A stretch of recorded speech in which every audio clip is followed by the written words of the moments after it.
Everyone, this is Anam. Welcome to PhD jobs and admission. So आज के session में हम MUHS यानी Maharashtra university of health sciences for your PhD entrance examination के लिए हम रिसर्च मेथोडोलॉजी पर नेक्स्ट टॉपिक स्टार्ट करने जा रहे हैं, विच इज प्लेजियरिज्म।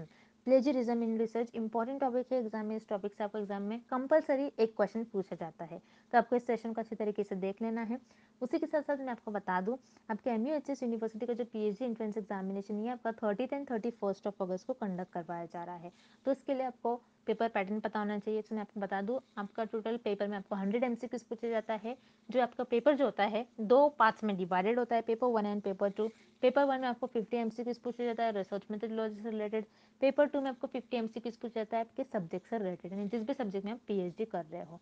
ठीक है, तो पेपर 1 में जो आपको 50 MCQs पूछा जाता है रिसर्च मेथोडोलॉजी से रिलेटेड, जो कि आपका जर्नल सिलेबस आपको इसमें फॉलो करना होता है। और पेपर 2 जो आपको पूछा जाता है आपके सब्जेक्ट से स्पेसिफिक, तो उसमें आपको पीजी यानी आपके मास्टर्स लेवल का सिलेबस फॉलो करना होता है। तो मैं यहाँ पर आपको बता दूं कि आपको इस एग्जामिनेशन को क्वालिफाई करने के लिए मिनिमम 50% मार्क्स स्कोर करना है, यानी मिनिमम आपको एग्जामिनेशन में 50 MCQs के आंसर्स करेक्ट मार्क कर कर आना होता है। तो इसीलिए हम आपके लिए रिसर्च मेथोडोलॉजी पर कंप्लीट कोर्स लेकर आए हैं, जिसमें हम आपको video lectures, notes, mock test और इंपॉर्टेंट क्वेश्चंस की PDF प्रोवाइड करते हैं, जिसमें हमने 1500 से भी ज़्यादा इंपॉर्टेंट क्वेश्चंस को कवर कर रखा है। तो सारा कंटेंट हम आपको एक ही जगह पर प्रोवाइड कर रहे हैं। काफ़ी कम फी में ये कोर्स हमको प्रोवाइड कर रहे हैं। गारंटी वाला कोर्स है, 100% गारंटी के साथ हम आपको ये कोर्स प्रोवाइड करते हैं कि हमारे ही कोर्स से आपको एग्जामिनेशन में क्वेश्चंस पूछे जाएंगे। तो हम यहाँ पर इस कोर्स में आपको गाइड करते रहते हैं, हम आपको जो इंस्ट्रक्शंस देते हैं वही आपको फॉलो करना, इतना ही कोर्स आपको फॉलो करना है। और यहाँ पर मैं आपको बता दूं, हम आपको इतना प्रिपेयर करवाते हैं कि आपको पासिंग मार्क्स मिल जाए एग्जामिनेशन में, यानी आप पास हो जाओ इजीली। इतना हम आपको हमारे कोर्स में प्रिपेयर करवाते हैं। तो आपको ज़्यादा कुछ सोचे समझे प्रिपरेशंस को आपको जल्द से जल्द स्टार्ट करना है। प्रिपरेशंस को स्टार्ट करने के लिए आपको स्क्रीन पर जो नंबर नजर आ रहा है उस नंबर पर आपको व्हाट्सएप के थ्रू हमें कॉन्टैक्ट करना है, और आप हमारे ऐप के थ्रू भी स्टडी मटेरियल को एक्सेस कर सकते हो, जिसके लिए लिंक मैंने आपके साथ नीचे comment section and description box में भी शेयर कर रखी है, जिससे कि आप 1 क्लिक में ही हमारे ऐप के थ्रू स्टडी मटेरियल को एक्सेस कर सकते हो, जिससे कि आपका टाइम वेस्ट नहीं होता है। आपको ऐप को डाउनलोड करने के लिए कोई ऑप्शन नहीं नजर आता, आपको 1 क्लिक में ही सारा स्टडी मटेरियल एक ही जगह पर मिल जाएगा। So that's it and let's begin with the video. मैंने आपको प्रीवियस स्लाइड में बता दिया कि हमारे कोर्स से रिलेटेड, सो यहाँ पर हम शॉर्ट में मैं आपको डिटेल में बता दूँ। जैसे कि मैंने आपको बता दिया, रिसर्च मेथोडोलॉजी पर हम आपको कंप्लीट कोर्स प्रोवाइड करते हैं, जैसे वीडियो लेक्चर्स है, थ्योरी और MCQs दोनों वीडियो लेक्चर्स हम आपको प्रोवाइड करते हैं। थ्योरी से आपके कॉन्सेप्ट्स को हम बिल्ड करवाते हैं, और उसी के साथ साथ MCQs से हम आपको सारे ट्रिक्स बताते हैं कि आपको किस तरीके से ट्रिक्स यूज़ कर MCQs को सॉल्व करना है। नोट्स काफ़ी सिंपल लैंग्वेज में नोट्स है। नोट्स में हमने ऐसे पॉइंट्स भी कवर कर रखे हैं जो कि आपके इंटरव्यू में आपके लिए बहुत हेल्पफुल होंगे। उसी के साथ साथ मॉक टेस्ट से आपकी प्रैक्टिस होती रहती है, आपको पता लगता है कि आपकी कितनी प्रिपरेशंस हुई हैं, कितनी और आपकी प्रिपरेशंस बाकी हैं। And 1500 plus MCQs revision PDF, जिसमें इस PDF में हमने 1500 से भी ज़्यादा इंपॉर्टेंट MCQs कवर कर रखे जो कि सेंट्रल और गवर्नमेंट यूनिवर्सिटी में पूछे ही गए थे। तो आपको ज़्यादा से ज़्यादा हमारे इस कंटेंट से ही क्वेश्चंस पूछे जाएंगे। जैसे कि मैंने आपको बता दिया, 100% गारंटी के साथ कंटेंट हम आपको प्रोवाइड करते हैं। सो आपको सारी आपकी पास करने की रिस्पॉन्सिबिलिटी हमारी होती है, तो आपको ज़्यादा टाइम वेस्ट नहीं करते हुए आपकी प्रिपरेशंस को स्टार्ट करनी है।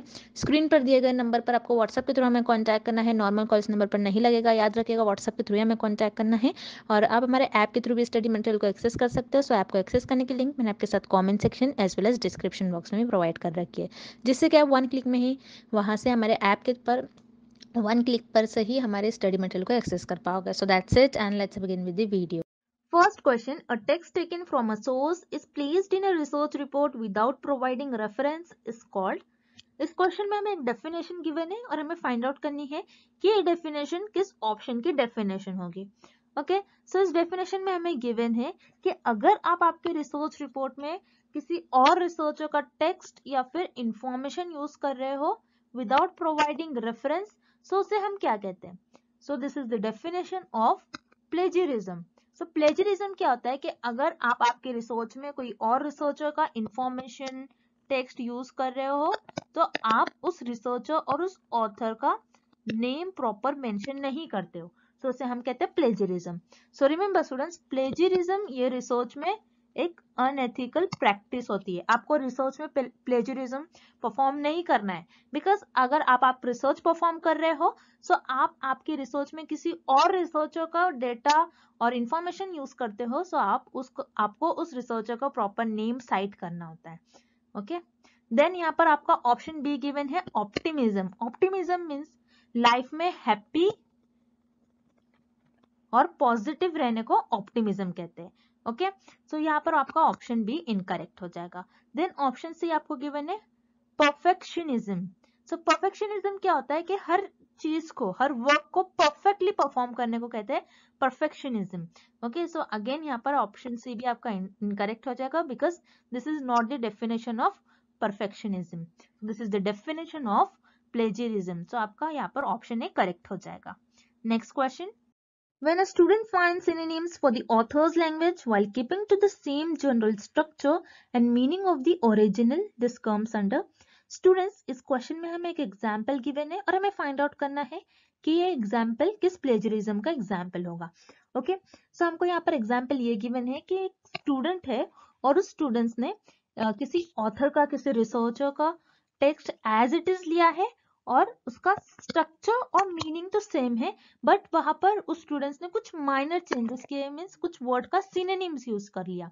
सो इस प्लेजरिज्म को हम क्या कहते हैं? Mosaic plagiarism. So this is the example of mosaic plagiarism. So mosaic plagiarism में बस हम क्या करते हैं? माइनर चेंजेस करते हैं। सो उसे हम कहते हैं मोज़ेक प्लेजरिज्म।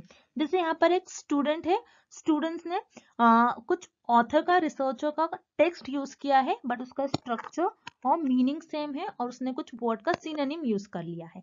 जैसे फॉर एग्जांपल हम इसका एग्जांपल देख लेते हैं। सो रिसर्चर का अगर सेंटेंस ऐसा है, she is beautiful. Okay, so student का कैसा होगा? She is pretty. Okay, so यहाँ पर स्टूडेंट ने क्या किया? स्ट्रक्चर तो दोनों सेंटेंस का सेम है, मीनिंग भी तो सेम है दोनों सेंटेंस के, बट ब्यूटीफुल ये वर्ड का स्टूडेंट ने सिनोनिम लिख लिया प्रिटी। ओके, सो यहाँ पर स्टूडेंट ने माइनर चेंजेस किए हैं जिसे हम कहते हैं मोज़ेक प्लेजरिज्म। ओके, देन यहाँ पर आपका ऑप्शन ए है डायरेक्ट प्लेजरिज्म। डायरेक्ट प्लेजरिज्म क्या होता है कि आप किसी और रिसर्चर के टेक्स्ट को, इंफॉर्मेशन को एज इट इज कॉपी करते हो, सो उसे हम कहते हैं direct plagiarism.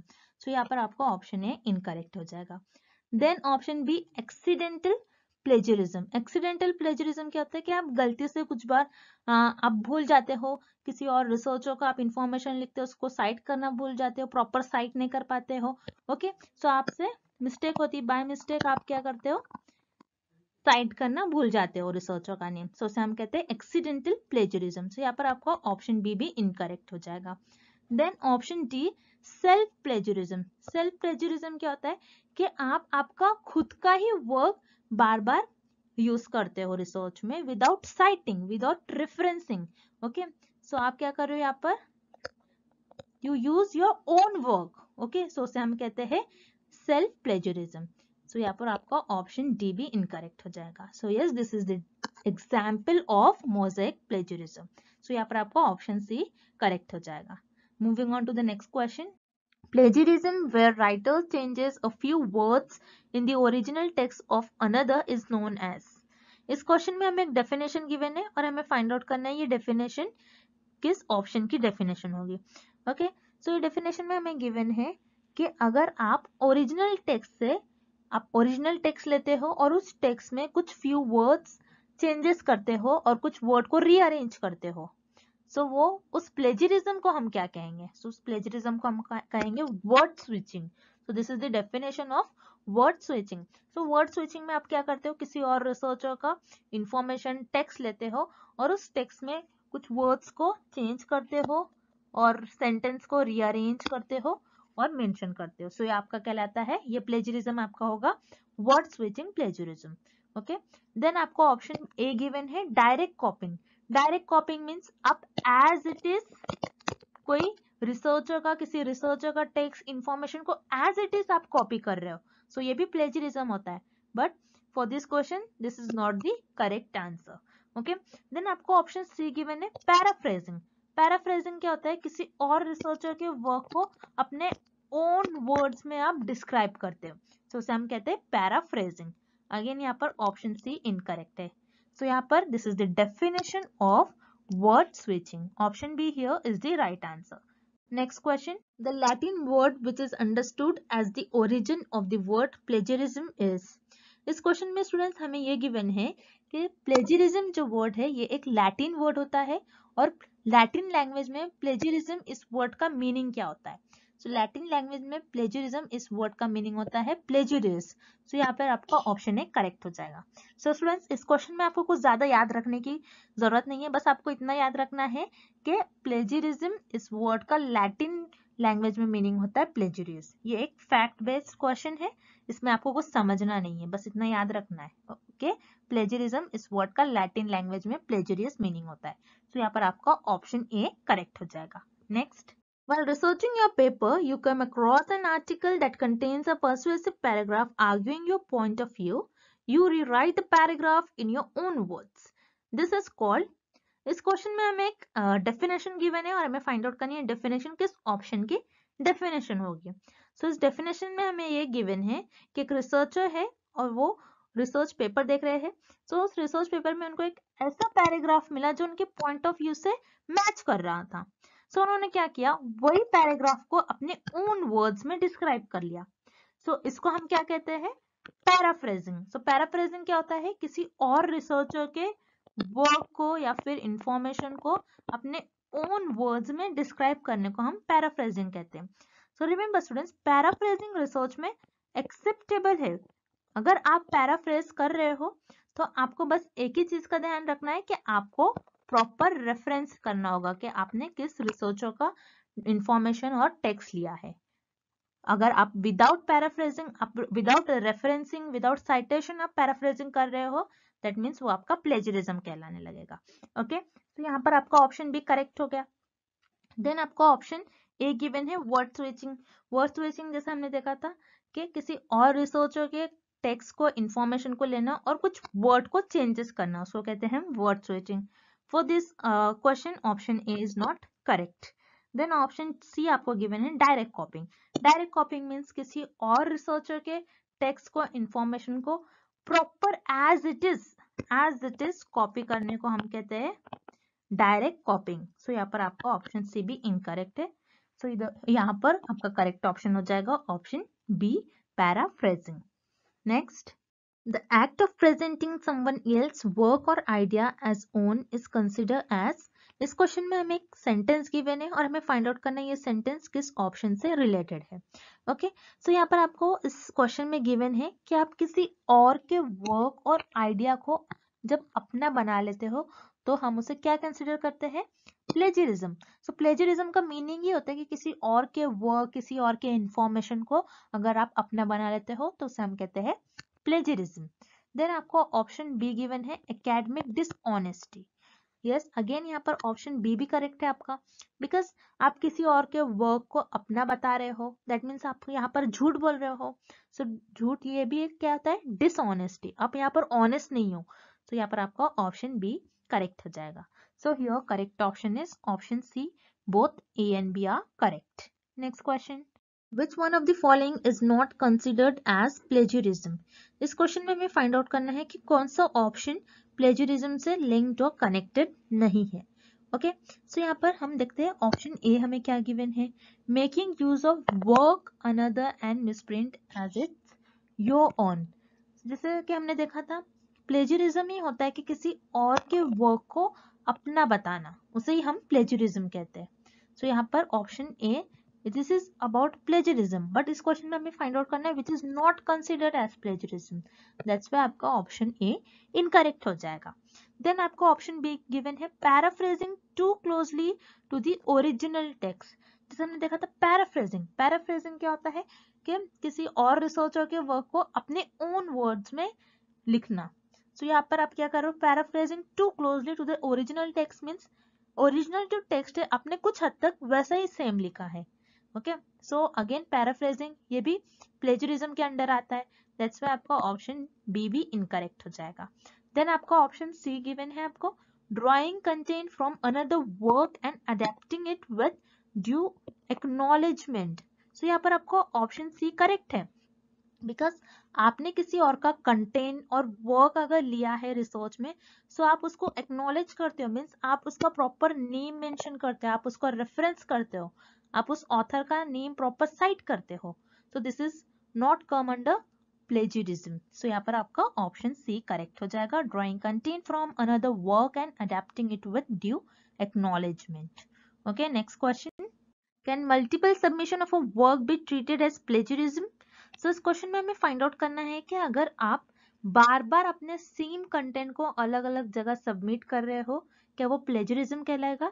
So yes, this is plagiarism, और जिसे हम कहते हैं सेल्फ प्लेजरिज्म, जहां पर आप बार बार आप अपने ही कंटेंट को अलग अलग जगह सबमिट करते हो विदाउट साइटिंग इट और without referencing it.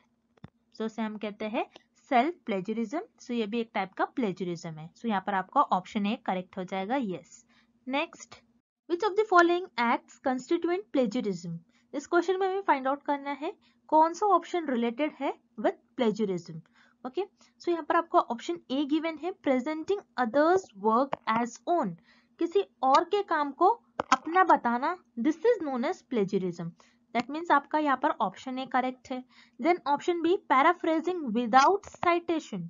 So paraphrasing students, plagiarism में आप पैराफ्रेजिंग कर सकते हो, बिकॉज पैराफ्रेजिंग क्या होता है, किसी और रिसर्चर के वर्क को अपने ओन वर्ड्स में डिस्क्राइब करना।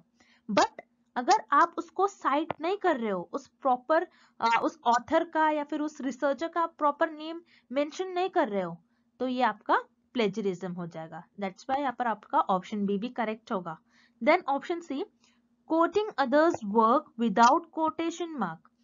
सो आप क्या कर रहे हो, आपकी रिसर्च में कोई और रिसर्चर के सेंटेंसेस, फ्रेजेस यूज कर रहे हो, बट आप कोटेशन मार्क यूज नहीं कर रहे हो। सो ये भी प्लेजरिज्म में आता है। सो कोटेशन मार्क क्या होता है कि आपने किसी रिसर्चर का, ऑथर का कोई सेंटेंस लिया है, कुछ मैटर लिया है, तो आपको ऐसे कोटेशन मार्क में उसको मेंशन करना होता है, आपको कोटेशन मार्क में लिखना होता है। अगर आप कोटेशन मार्क नहीं लगाते हो तो ये भी एक प्लेजरिज्म में आता है। सो यहाँ पर आपका ऑप्शन सी भी करेक्ट हो जाएगा। So here correct option is option D. All of these are correct. Next, why is it important to reference the sources you use? इस क्वेश्चन में हमें फाइंड आउट करना है कि अगर आप आपके रिसर्च में कोई और रिसर्चर का कंटेंट या फिर टेक्स्ट या फिर इंफॉर्मेशन यूज कर रहे हो, सो उस रिसर्चर का, उस ऑथर का नेम मेंशन करना क्यों रिसर्च में इंपॉर्टेंट है, उसको रेफरेंस करना रिसर्च में क्यों इंपॉर्टेंट है। सो हम ये ऑप्शंस के थ्रू देखते हैं। ऑप्शन ए आपको गिवन है, so that your reader can locate all your sources. अगर आपने आपके रिसर्च रिपोर्ट में आपका जो भी इंफॉर्मेशन, आपने किसी और लोगों का इंफॉर्मेशन लिया है और आपने प्रॉपर उसको साइट किया है, तो आपके जो रीडर है उस इंफॉर्मेशन को यूज कर कर आगे रिसर्च परफॉर्म कर सकते हैं। दैट्स व्हाई यहाँ पर आपका ऑप्शन ए करेक्ट हो जाएगा। देन ऑप्शन बी आपको गिवन है, to give context and evidence to your arguments. तो आपका यहाँ पर ऑप्शन बी भी करेक्ट है, बिकॉज रिसर्चर के जो रिजल्ट्स है वो दूसरे लोगों के आर्टिकल्स के थ्रू बताते हैं कि ये रिजल्ट करेक्ट है। तो यहाँ पर आपका ऑप्शन बी भी करेक्ट हो जाएगा। Then option C, to uphold intellectual honesty.